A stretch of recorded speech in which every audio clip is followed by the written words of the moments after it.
Hi there folks, welcome to Dunzy's Guitar World. Today's video is all about this guitar, a Fender Richie Kotzen Telecaster. I bought this in 2021, so I'm going to review it 4 years later. What do I think of it now, 4 years after I first purchased it? What do I like about it? What do I not like about it? Let's get into it.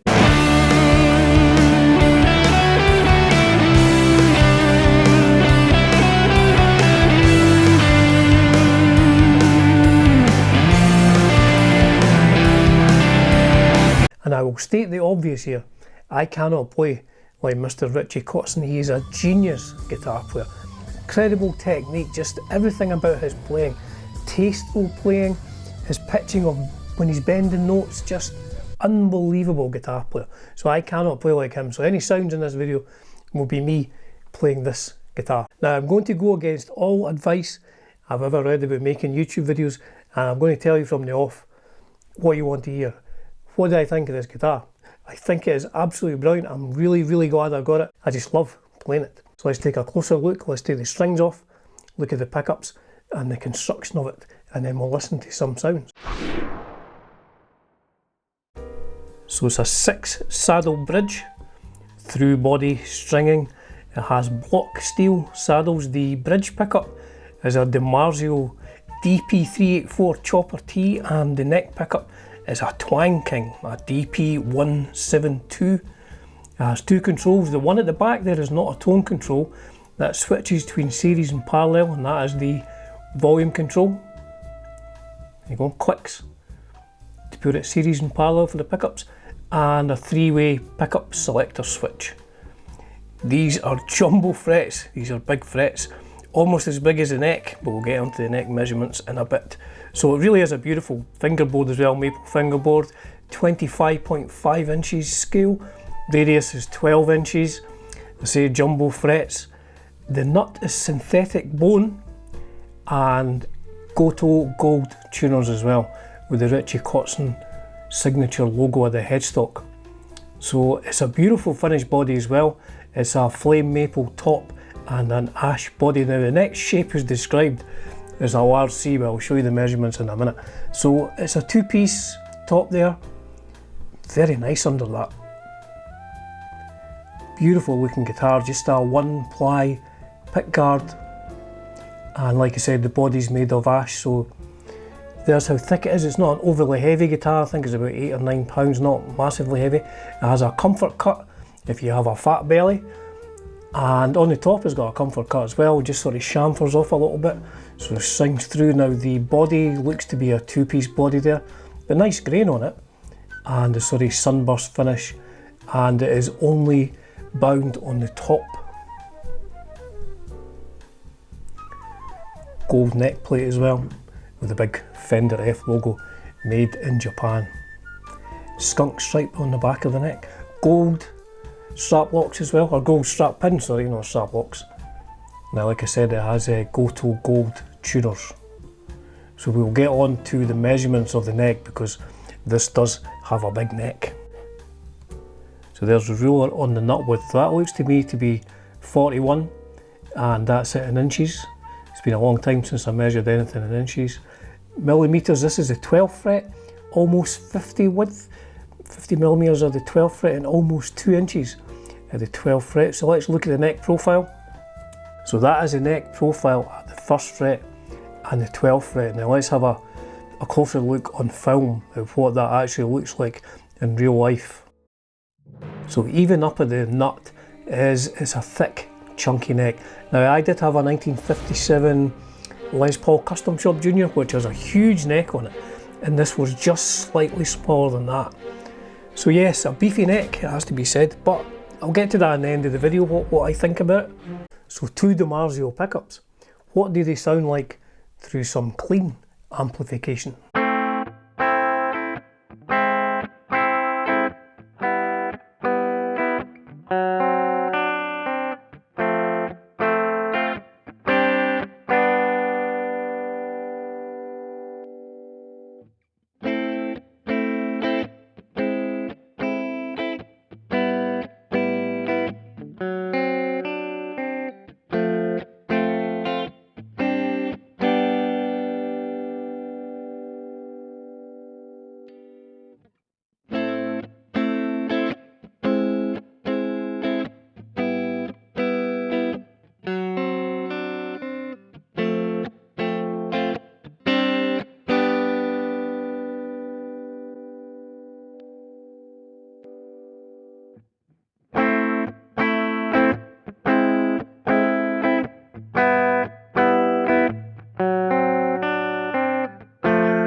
I think it's fairly safe to say they sound brilliant through clean amplification. What about some big chords or some chugging?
So these DiMarzio pickups have a chunky bottom end.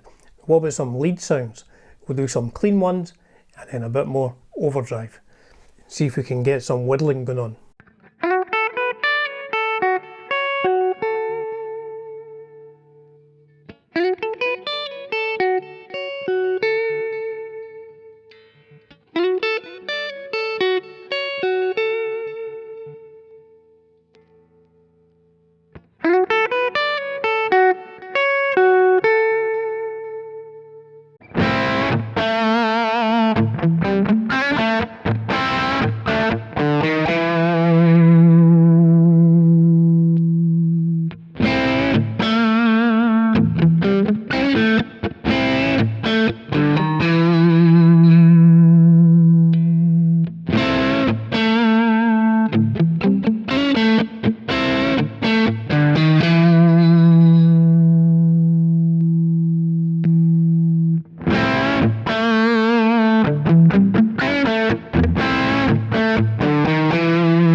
So why did I get this guitar in the first place?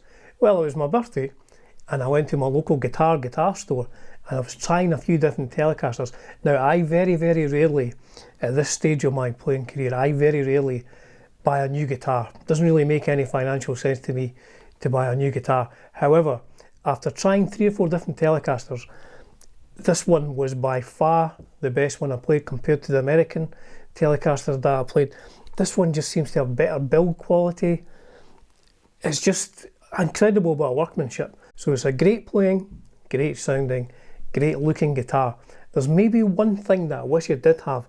I know it has the switch here for changing between parallel and series on the pickups, but I kind of wish it had a coil tap on this humbucker. The humbucker is not a high output humbucker, but I don't know, I just wish it had a coil tap on it. That's maybe the only one thing that I would add. Now Richie Kotzen uses these on stage. He uses the guitar straight off the rack. The only thing he will change, he's got a little tuner on one of them that he keeps here just for his, I think he said on his rig rundown, just for tuning in the dressing room. So he's got that, and he has a D tuner when he goes down to drop D. So he can go anywhere in the world. An incredible guitar player can go anywhere in the world, walk into a store, pick up one of these off the rack, and then that's him onto the stage sounding incredible. So there you go. The Richie Kotzen Telecaster by Fender Japan. I love it now as much as I did when I got it for my birthday. It was a little treat. I love it as much now as I did when I got it in 2021. Great guitar. So here's a 3-minute jam in E major, I believe. Thanks to the powers of editing, this is Dunsey from the future, the next again day. So I did indeed do a solo over a backing track in E major, but I have to be honest here folks, it was shit. very uninspired. It did not show this fine guitar at its full potential. So what I've done is I've written a very quick 2.5 minute tune with a solo at the end, which I think highlights the great sounds and the great playability of this fine Fender Japan Richie Kotzen Telecaster. So on with the video. So I do hope you've enjoyed that. If you're thinking of getting one of these, you know, I would go in and play one, because the neck is massive. Do I find it uncomfortable? I do not find it uncomfortable at all. I don't have the biggest hands in the world, but I don't know, it's just comfy. You just get used to it. You would think with a neck this big that it's difficult to play bar chords, but I don't feel that at all. So my advice would be, if you're thinking of getting one of these, go and have a shot, see what you think, because a few of my friends have played this and said the neck is just enormous and it's not comfortable to them. Personally, I think it's good. I think it's a good neck profile. So there you go, folks, that is my Fender Richie Kotzen Telecaster. I do hope you enjoyed the video. As ever, it's a privilege and a pleasure bringing you content on Dunzy's Guitar World. Oh, and if you got this far, please do subscribe. That helps my channel out. Cheers for now.